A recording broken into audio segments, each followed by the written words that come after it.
Let's talk a little about the implications of what we saw in the last video. We had a matrix A, and we used it to define a discrete linear dynamical system. And we looked at the eigenvalues and eigenvectors of A. So there's an eigenvalue eigenvector pair. And there's an eigenvalue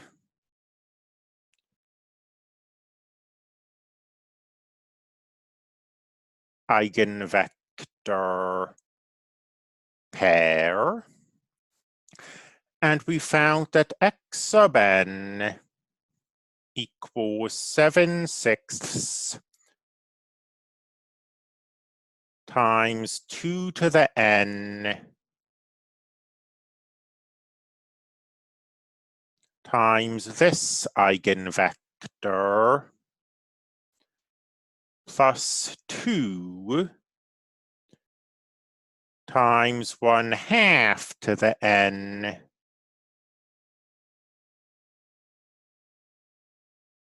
times this eigenvector.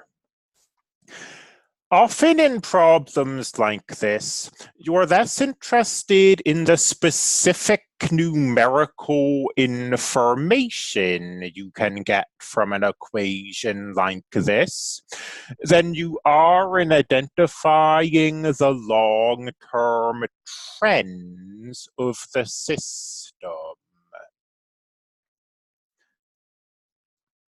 So here is the axis. And here is this eigenvector 2, 0. And the eigenvector -2/3, 1 is somewhere down here. Well, initially, both this eigenvector and this eigenvector are having a pretty significant effect on your system. You've got constant multiples of this eigenvector and constant multiples of this eigenvector, and you're adding them together. As n goes to infinity, however,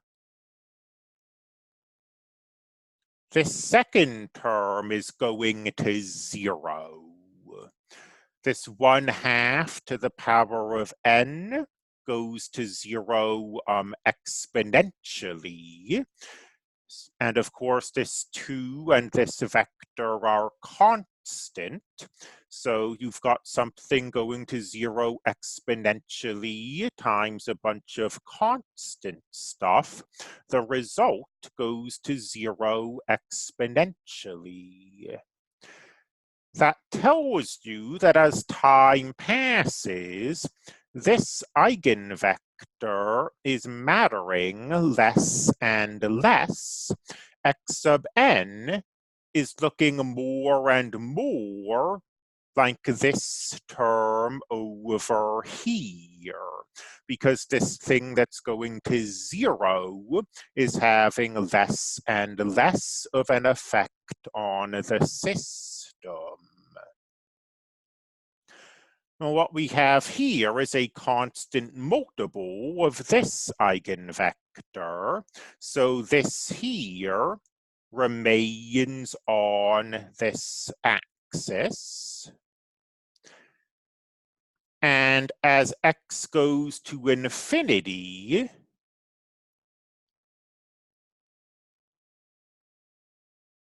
initial values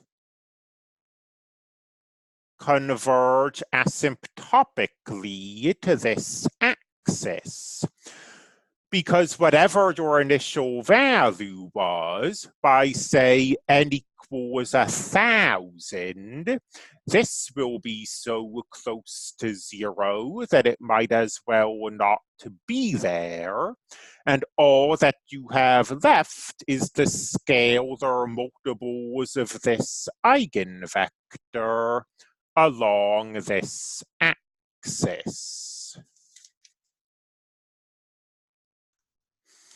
As I say, this kind of analysis is often more useful than having a bunch of specific numbers. People who have taken differential equations with me may notice what's sort of going on here. This is very similar to the fixed point analysis we saw in differential equations.